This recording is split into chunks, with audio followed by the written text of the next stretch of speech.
मैं अमदास पलांगे सीजी शिक्षा में आपका स्वागत करता हूं। हम देख रहे हैं कक्षा 12वीं रसायन विज्ञान का आज जो है पांचवा लेसन हम जो है स्टार्ट करने वाले हैं, जिसका नाम है पृष्ठ रसायन।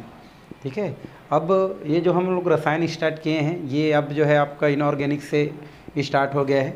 जितना भी फिजिकल केमिस्ट्री में जो हमारा चैप्टर था, हमारा 4 चैप्टर, वो हम लोग क्या कर चुके हैं, ख़त्म कर चुके हैं। अब हम जो है इधर इनऑर्गेनिक की सफ़र की ओर निकलते हैं भाई। और इसमें हमारा जो 5वां इकाई है, इसका नाम क्या है, हमारा पृष्ठ रसायन। तो इसमें हमको जो है इससे रिलेटेड बहुत सारे टॉपिक जो है हमको क्या करना है, क्लियर करना है। बढ़िया वाला लेसन है, 5 नंबर का यहाँ से क्वेश्चन आता है भाई। और आसानी से इस चैप्टर में जो भी क्वेश्चन आता है उसको बनाया जा सकता है। थ्योरी है थोड़ा, बट एकदम सरल वाला यहाँ पर जो भी टॉपिक है वो यहाँ से लिया जाता है। तो चलते हैं हम लोग इसके पास, पृष्ठ रसायन के पास। पृष्ठ रसायन होता क्या है ये पहले हम क्या करते हैं, समझते हैं। जैसे रसायन इसमें पहले से लिखा है भाई, है ना, पृष्ठ और रसायन। तो रसायन जो है हम पहले से जानते हैं कि रसायन क्या होता है। सामने में क्या जुड़ गया है, पृष्ठ जुड़ गया है, पृष्ठ रसायन, जिसे अंग्रेजी में क्या बोलते हैं हम लोग, सरफेस केमिस्ट्री कहते हैं। तो पृष्ठ होता क्या है, तो पृष्ठ क्या है, जैसे हमारा क्या होता है, ये जो हमारा चौक है मान लो, तो इस चौक का जो ऊपरी भाग होता है, ये जो ऊपरी भाग होता है, ये इसका क्या कहलाता है, आपका पृष्ठ कहलाता है। जैसे ये हमारा दिख रहा है, जो प्रोजेक्टर दिख रहा है, इसका जो ऊपरी भाग क्या कहलाएगा, आपका पृष्ठ कहलाएगा। या ये बोल सकते हैं कि जो पेन है, इस पेन का ऊपरी भाग क्या कहलाएगा, आपका पृष्ठ कहलाएगा। या हमारा जो त्वचा है, ये हमारा क्या कहलाएगा, पृष्ठ कहलाएगा। तो पृष्ठ का मतलब होता है किसी पदार्थ के बाहरी भाग। तो उस पृष्ठ पर होने वाली जो घटना है, किसी भी पदार्थ के जो पृष्ठ पर होने वाली जो क्या है, घटना है, उस घटना का अध्ययन हम जिस रसायन के अंतर्गत करते हैं वही आपका क्या कहलाता है, आपका पृष्ठ रसायन कहलाता है, या पृष्ठ रसायन कहते हैं। या तो इसे हम ऐसे भी परिभाषित कर सकते हैं भाई कि पृष्ठ रसायन रसायन विज्ञान का वह शाखा है जिसके अंतर्गत पदार्थ के पृष्ठ पर होने वाले घटना का, परिघटना का क्या किया जाता है, अध्ययन किया जाता है। उसे ही हम क्या कहते हैं, पृष्ठ रसायन कहते हैं, पृष्ठ रसायन कहा जाता है। तो इस तरीक़ा से हम पृष्ठ रसायन को क्या कर सकते हैं, परिभाषित कर सकते हैं। तो चलते हैं इसकी परिभाषा की ओर, क्या कहता है हमारा पृष्ठ रसायन। तो हम लोग लिख सकते हैं, रसायन विज्ञान की वह शाखा, रसायन विज्ञान की वह शाखा जिसके अंतर्गत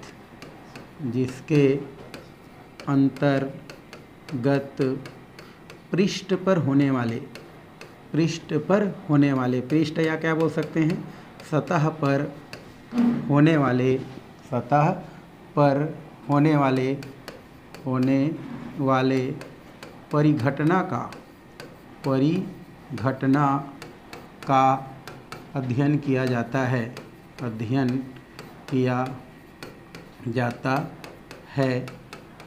पृष्ठ रसायन कहलाता है। क्या कहलाता है भाई, पृष्ठ रसायन कहलाता है।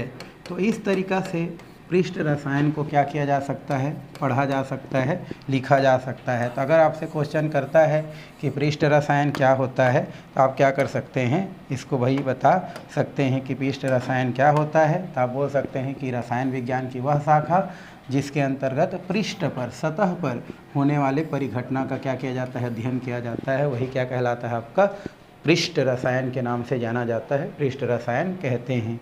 ये जो पृष्ठ रसायन होता है, इस पृष्ठ रसायन में क्या होता है, दो पदार्थ के बीच में क्या होता है, एक अगर दो पदार्थों को क्या कर दिया जाए, रख दिया जाए, तो एक सीमा रेखा बनता है। कौन सा बनता है भाई, हमारा सीमा रेखा।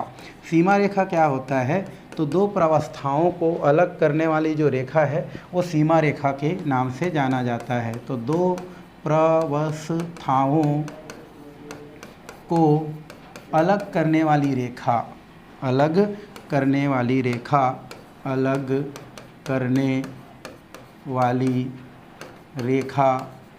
को क्या बोलते हैं हम लोग, सीमा रेखा कहते हैं, सीमा रेखा कहते हैं, या सीमा रेखा कहा जाता है। तो हम इस प्रकार से क्या कर सकते हैं, इसको बता सकते हैं कि दो प्रवस्थाओं को अलग करने वाली रेखा को सीमा रेखा कहते हैं, सीमा रेखा कहते हैं। तो ये सीमा रेखा तो पूछता नहीं है, लेकिन पता होना चाहिए। दो प्रवस्था, मान लो हम लोग क्या करते हैं, यहाँ पर एक पदार्थ रखे हैं और इस पदार्थ के ऊपर एक दूसरा पदार्थ भी है, तो ये जो हमारा क्या होता है, बीच का जो क्या होता है, हमारा जो भाग होता है, इस भाग को हम क्या बोल सकते हैं, इसके बीच वाला जो दोनों प्रवस्थाओं को क्या करता है, अलग करता है, यही आपका क्या कहलाता है, आपका सीमा रेखा कहलाता है ना। जो दो प्रवस्थाओं की, एक ऊपर वाला प्रवस्था और एक जो है नीचे वाले जो प्रवस्था होता है, उसको जो अलग करने वाली रेखा होता है, ये वाला, यही आपका क्या कहलाता है, सीमा रेखा कहलाता है, उसे हम सीमा रेखा कहते हैं। तो हम इस प्रकार से सीमा रेखा को भी क्या कर सकते हैं, प्रदर्शित कर सकते हैं। और सीमा रेखा दो प्रवस्थाओं को, जैसे उदाहरण के लिए अगर हम यहाँ पर देखें तो उदाहरण के लिए क्या कर सकते हैं, लिख सकते हैं, जैसे हमारा ठोस द्रव है, तो यहाँ पर सीमा रेखा को दर्शाने के लिए हाइफन का क्या करते हैं, प्रयोग करते हैं। जैसे ठोस द्रव हो गया, ठोस गैस हो गया। तो इस प्रकार से हम देख रहे हैं कि दो प्रवस्था, जैसे ठोस प्रवस्था है और गैस प्रवस्था है, तो इनको अलग करने वाली रेखा क्या कहलाता है, सीमा रेखा, और इसको हाइफन से प्रदर्शित किया जाता है। इसी प्रकार ठोस है, गैस है, इनको अलग करने वाली रेखा को हम सीमा रेखा कहते हैं और इसे हाइफन से क्या किया जाता है, दर्शाया जाता है। तो ये तो हो गया हमारा रसायन विज्ञान से संबंधित या पृष्ठ रसायन से संबंधित कुछ बातें हैं। तो क्वेश्चन क्या बनेगा भाई आपका, पृष्ठ रसायन। पृष्ठ रसायन क्या है, तो आप बताना कि रसायन विज्ञान की वह शाखा जिसके अंतर्गत पृष्ठ पर, पृष्ठ मतलब ऊपरी भाग पर होने वाले परिघटना का अध्ययन किया जाता है, वही क्या कहलाता है, आपका पृष्ठ रसायन कहलाता है। अब यहाँ पर यह है कि पृष्ठ रसायन को जो है 3 भागों में क्या किया गया है, बांट करके पढ़ा जाता है। तो आगे हम क्या लिख सकते हैं, पृष्ठ रसायन है ना, पृष्ठ रसायन को है ना 3 भागों में वर्गीकृत करके पढ़ा जाता है भाई, वर्गीकृत है ना करके क्या किया जाता है, अध्ययन किया जाता है, अध्ययन किया जाता है। कौन कौन से भागों में अध्ययन करते हैं भाई, इसको हम लोग देखते हैं अभी। पहला यहाँ पर भाग है वो होता है हमारा अधिशोषण। पहला क्या हम लोग पढ़ेंगे, अधिशोषण, ये हम लोग पढ़ेंगे पहला हमारा भाग। दूसरा भाग की बात करें तो हम इसके बाद जस्ट पढ़ेंगे, अधिशोषण के बाद हम लोग जो है एक हमारा बोल सकते हैं, अधिशोषण के बाद देखेंगे तो हम एक उत्प्रेरण बोल सकते हैं। उत्प्रेरण के बारे में क्या करेंगे, हम लोग चर्चा करेंगे या उत्प्रेरण बोल सकते हैं। और थर्ड हम जो है कोलाइडी अवस्था के बारे में क्या करेंगे, यहाँ पर चर्चा करेंगे। तो यहाँ पर जो सतह रसायन है, इस सतह रसायन को या पृष्ठ रसायन को 3 भागों में बांट के क्या किया जाता है, इसका पढ़ाई किया जाता है। कौन कौन से भाई, अधिशोषण, दूसरा उत्प्रेरण और तीसरा होता है कोलाइडी अवस्था। तो इसको हमको अलग अलग क्या करना है, पढ़ाई करना है। अधिशोषण के बारे में पहले पढ़ेंगे, फिर उसके बाद उत्प्रेरण से संबंधित जानकारी, और फिर हम जो है कोलाइडी अवस्था से संबंधित जानकारी क्या करने वाले हैं, देखने वाले हैं। तो पहले किसके पास चलते हैं भाई, अधिशोषण के पास। चलिए तो चलते हैं हम लोग अधिशोषण के पास। ये दिया है हमारा अधिशोषण। अधिशोषण एड्जॉर्प्शन बोलते हैं। होता क्या है, क्या होता है, हमको ये जानना है। अधिशोषण क्या होता है, तो हम बोल सकते हैं कि पहली चीज़ तो अधिशोषण एक पृष्ठीय घटना है भाई। कैसा घटना है हमारा, पृष्ठीय घटना है, पृष्ठ पर होने वाली घटना है। तो पहला तो हम लोग यही लिखेंगे कि अधिशोषण एक कैसा होता है, हमारा पृष्ठीय घटना है। पृष्ठीय घटना होता है, ऐसे लिखेंगे। तो अधिशोषण एक पृष्ठीय घटना होता है जिसमें कोई द्रव है या हमारा कोई क्या है, हमारा ठोस है। तो कोई द्रव या ठोस के जो क्या होता है, पृष्ठ पर उपस्थित, द्रव या ठोस के पृष्ठ पर उपस्थित जो मुक्त संयोजकता होता है, मुक्त संयोजकता होता है, इस मुक्त संयोजकता को संतुष्ट करने के लिए द्रव या ठोस के सतह पर अन्य पदार्थ आकर के क्या हो जाते हैं, जब अस्थायी रूप से जो है जम जाते हैं, बैठ जाते हैं, तो वही घटना आपका क्या कहलाता है, अधिशोषण कहलाता है। जैसे उदाहरण के लिए अगर बात करें तो हम लोग क्या करते रहते हैं भाई, जैसे हम रास्ते पर जब क्या करते हैं, स्कूल के लिए जा रहे हैं या कहीं घूमने जा रहे हैं, तो हम देखते हैं कि जब हम क्या करते हैं, जहाँ से निकले हैं और जहाँ पर पहुँचते हैं, तो हम देखते हैं कि जो कपड़ा होता है उस कपड़ा पर क्या हो जाता है, बहुत सारे धूल के कण क्या हो जाते हैं, चिपक जाते हैं।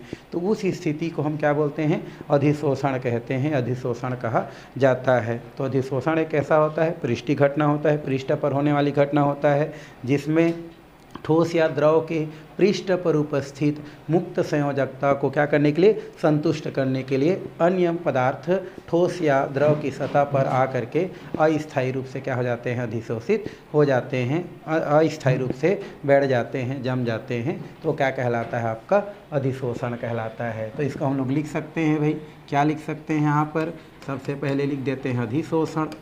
अधिशोषण, और अधिशोषण क्या है अभी हमको क्या करना है, आगे पढ़ना है, इसको जानना है भाई। चलिए तो हम चलते हैं किसकी ओर, अधिशोषण की ओर। तो अधिशोषण एक पृष्ठीय घटना है, पहली चीज़ तो लिख सकते हैं, अधिशोषण एक कैसा घटना है भाई, पृष्ठीय घटना है, ये पहले लिखेंगे। अधिशोषण एक पृष्ठीय घटना है जिसमें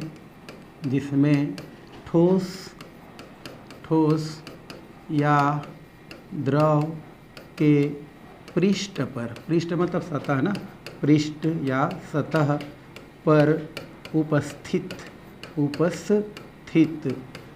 संयोजकता को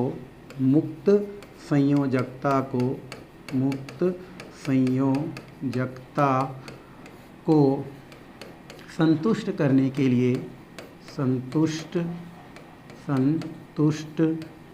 के लिए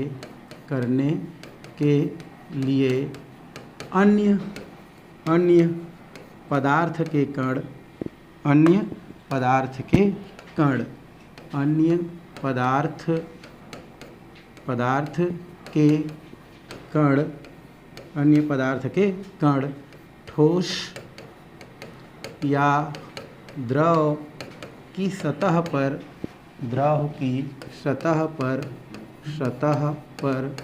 है ना, अस्थायी की सतह पर अस्थायी रूप से जम जाते हैं, या हम बोल सकते हैं बैठ जाते हैं। क्या कहलाता है भाई हमारा, अधिशोषण कहते हैं या अधिशोषण कहलाता है।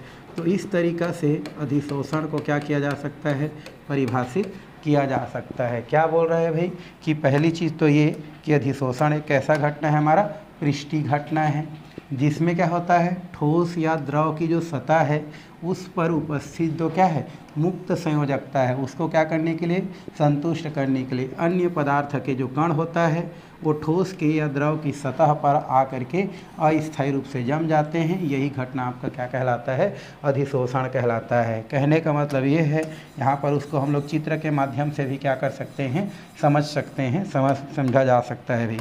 तो ये जैसे हमारा क्या होता है, ये एक ठोस पदार्थ यहाँ पर दिया है, और इस ठोस पदार्थ पर क्या है, मुक्त संयोजकता क्या है, मौजूद है।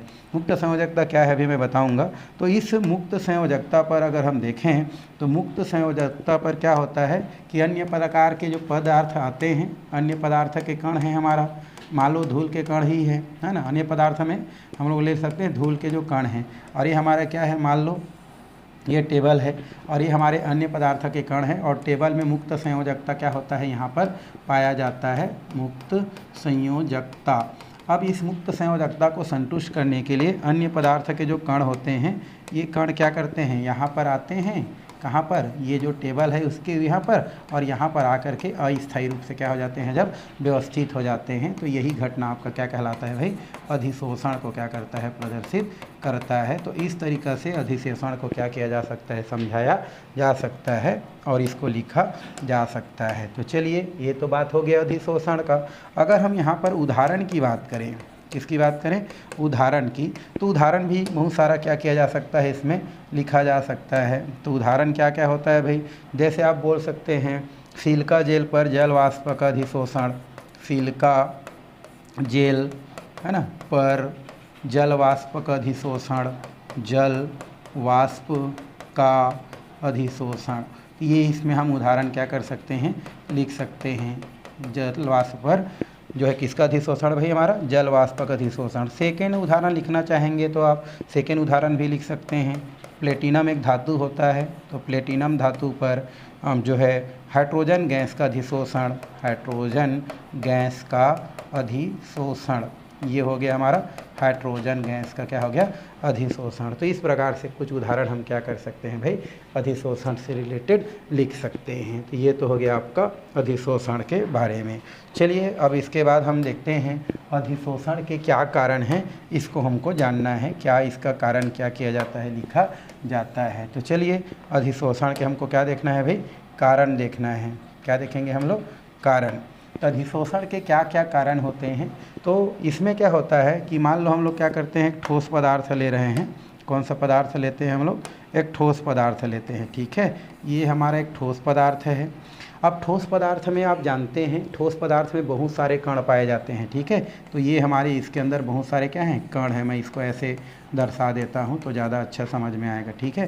तो यहाँ पर क्या होते हैं, हमारे जो ठोस पदार्थ में बहुत सारे क्या होते हैं, जो कण पाए जाते हैं। तो इसमें जो बीच वाला कण है या जो अंदर वाला के जो कण होते हैं, ये अंदर वाला कण क्या करते हैं, सभी तरफ से मतलब जैसे मैं इस कण की बात करें तो ये जो कण होते हैं इसके सभी तरफ से समान आकर्षण बल होते हैं। मतलब ये जो बीच वाला कण है वो सब तरफ से क्या होते हैं, समान आकर्षण बल से क्या रहते हैं, खिंचाव महसूस करते हैं, अर्थात उसकी संयोजकता क्या होते हैं, संतुष्ट होते हैं। लेकिन ये जो पृष्ठ वाले जो कण होते हैं, इस पृष्ठ वाले जो कण होते हैं उसमें जो आकर्षण बल होता है या जो खिंचाव होता है वो केवल कहाँ पर की ओर होते हैं भाई, नीचे की ओर होते हैं। और नीचे की ओर होने के कारण जो है उनके जो है सारे संयोजकता, सारे बल उसके संतुष्ट नहीं हो पाते हैं। मतलब यहाँ पर एक तरफ हो रहा है इसलिए उसके सभी संयोजकता जो है संतुष्ट नहीं हो पाते हैं। इस कारण से वो अपनी संयोजकता को क्या करने के लिए भाई, पूरा करने के लिए अन्य प्रकार के जो पदार्थ हैं उन पदार्थों को अपनी ओर क्या करते हैं, आकर्षित करते हैं। और इस कारण से वो आकर के यहाँ पर अस्थायी रूप से क्या हो जाते हैं, जम जाते हैं। तो यही क्या होते हैं, हमारे अधिशोषण के कारण होते हैं, जो कि यहाँ पर लिखा है। देखो, ठोस के अंदर भाग में स्थित कण परमाणु अणु के सभी बल क्या होते हैं, हमारे आपस में संतुलित होते हैं। किंतु सतह पर उपस्थित जो कण है उनकी संयोजकता क्या होती है, असंतृप्त होती है, कंप्लीट नहीं होती है। और इन कारण से उस असंतृप्त बल को संतुष्ट करने के लिए वो अन्य प्रकार के पदार्थों के कण को वहाँ पर क्या करते हैं, आकर्षित करते हैं। तो इस तरीक़ा से हम अधिशोषण के जो कारण है उसको क्या कर सकते हैं भाई, बता सकते हैं, बताया जा सकता है। आप बस ऐसे ही बोलेंगे कि कोई पदार्थ है तो उस पदार्थ के क्या होता है, हमारा जो अंदर का जो कण होता है वो कण चारों तरफ से क्या होता है, वो एक खिंचाव महसूस करता है, अर्थात उनमें आकर्षण बल सब तरफ बराबर लगता है, वहाँ पर कोई भी संयोजकता मुक्त नहीं बचता है। लेकिन पृष्ठ पर जो लगने वाला जो क्या होता है, हमारा जो बल है या जो आकर्षण है वो एक तरफ होता है, अर्थात उसकी सारी संयोजकता या जो बल है वो कंप्लीट नहीं हो पाता है। तो उनको ही कंप्लीट करने के लिए अन्य पदार्थों को क्या करते हैं, आकर्षित करते हैं। और इसी वजह से अधिशोषण की प्रक्रिया क्या होती है, पाई जाती है। जैसे आपने फिजिक्स में पढ़ा होगा कि अगर पेन को हम क्या करते हैं, बाल में रगड़ते हैं और फिर छोटे छोटे टुकड़ों के पास, कणों के पास ले जाते हैं तो चिपक जाता है। अब बड़ा कण को नहीं बोल रहा हूँ बाबा, है नहीं, पता चला पत्थरा को खींच रहा है, ऐसा नहीं बोल रहा हूँ मैं,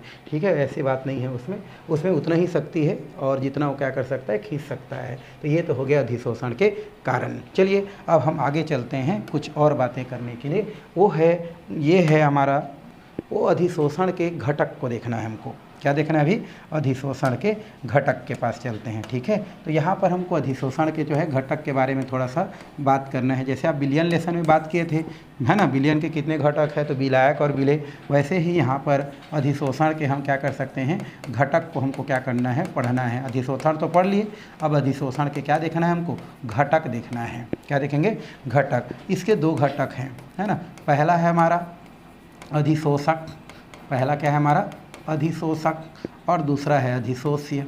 दूसरा क्या है हमारा, अधिशोष्य। तो इनको ही हमको पढ़ना है। तो पहला हमारा क्या है भाई, अधिशोषक, और दूसरा क्या है हमारा, अधिशोष्य। तो ये अधिशोषक को पहले देखेंगे और अधिशोष्य को बाद में देखेंगे। जैसे यहाँ पर दिया गया है हमारा, क्या दिया है हमारा, अधिशोषक दिया गया है, इसको हमको पहले क्या करना है, जानना है। चलिए तो फिर इसके पास चलते हैं हम लोग, अधिशोषक के पास चलते हैं।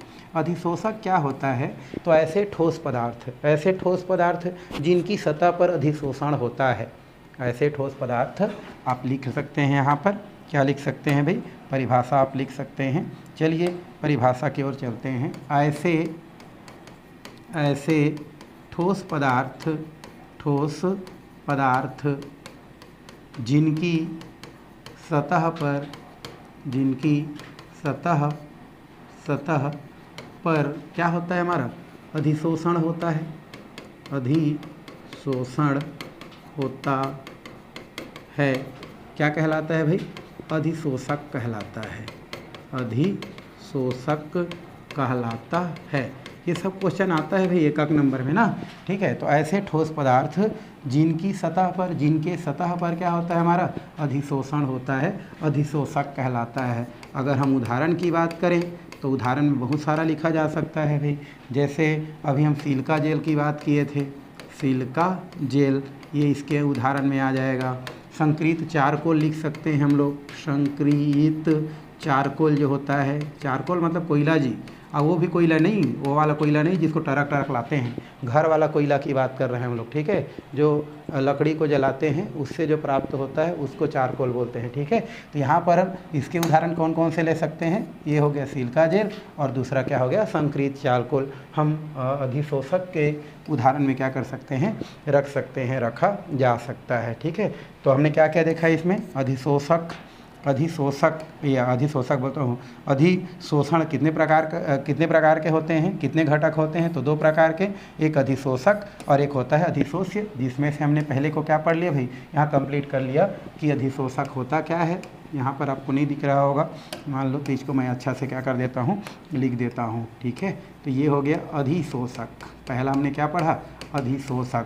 अधिशोषक क्या होते हैं? तो ऐसे ठोस पदार्थ होते हैं जिनकी सतह पर क्या होते हैं? अधिशोषण होते हैं, वही क्या कहलाते हैं? आपके अधिशोषक कहलाते हैं। जैसे उदाहरण के लिए हम लोग टेबल की बात कर सकते हैं। टेबल ठोस है और उनकी सतह पर धूल के कण आके क्या हो रहे हैं? हमारे जम रहे हैं, तो टेबल क्या कहलाता है? आपका अधिशोषक कहलाता है भाई। उदाहरण के लिए हम सिलिका जेल ले लिए, संक्रित चारकोल लिए। चलिए, ये तो हो गया हमारा अधिशोषक के बारे में। अब यहाँ पर सिलिका जेल आपने देखा होगा। सिलिका जेल क्या होता है? सिलिका जेल क्या होता है? आपने दुकान में गया होगा कभी क्या बोलते हैं, आयरन खरीदने या ऐसा कोई धातु के सामान खरीदने, तो आप देखेंगे जो नया आयरन लेंगे ना, तो आयरन लेंगे तो उसमें ना ऐसे पाउच में क्या होता है? छोटा छोटा पाउच रहता है, छोटा छोटा सा, और उस पाउच में ना शक्कर के दाना के समान क्या होता है? इस प्रकार से छोटे छोटे कण पाया जाता है, वही क्या कहलाता है? आपका सिलिका जेल कहलाता है। और सिलिका जेल में गुण रहता है कि वो जल वाष्पों को क्या करता है भाई? अवशोषित करता है, और इसीलिए उसको इलेक्ट्रॉनिक जो सामान होता है उसमें क्या किया जाता है? उसको रखा जाता है, ताकि जो इलेक्ट्रॉनिक सामान है जो धातु का बना है वो जो है ख़राब ना हो, जंग ना हो। इस उसमें छोटे छोटे पुड़िया के रूप में, पैकेट के रूप में सिलिका जेल को क्या कर दिया जाता है? रख दिया जाता है, जो वहाँ पर नमी को क्या होता है? शोषित कर लेता है, और उस नमी से होने वाला जो भी धातु के सामान है उनकी क्या करता है? वो सुरक्षा करता है। तो इस प्रकार से ये सिलिका जेल होता है भाई। अब जेल मतलब नहीं हो बाल में लगाते हैं वाला जेल नहीं है, ठीक है। हर चीज़ को जो है गलत मतलब मत निकाला करो, है ना, ऐसा नहीं होता है। सिलिका जेल मतलब एक छोटा छोटा हमारा क्या होता है? टुकड़ा के रूप में पाया जाता है। अगर हम संक्रित चारकोल की बात करते हैं तो ये संक्रित चारकोल बहुत सारा होता है। लकड़ी का जो कोयला होता है संक्रित चारकोल होता है, हमारा रक्त का चारकोल होता है, हड्डी का चारकोल होता है, ये सब सारे चारकोल जो है संक्रित चारकोल के अंतर्गत आते हैं। तो इसमें हमने क्या पढ़ा है भाई? अधिशोषक क्या है, आपको समझ में आ गया होगा।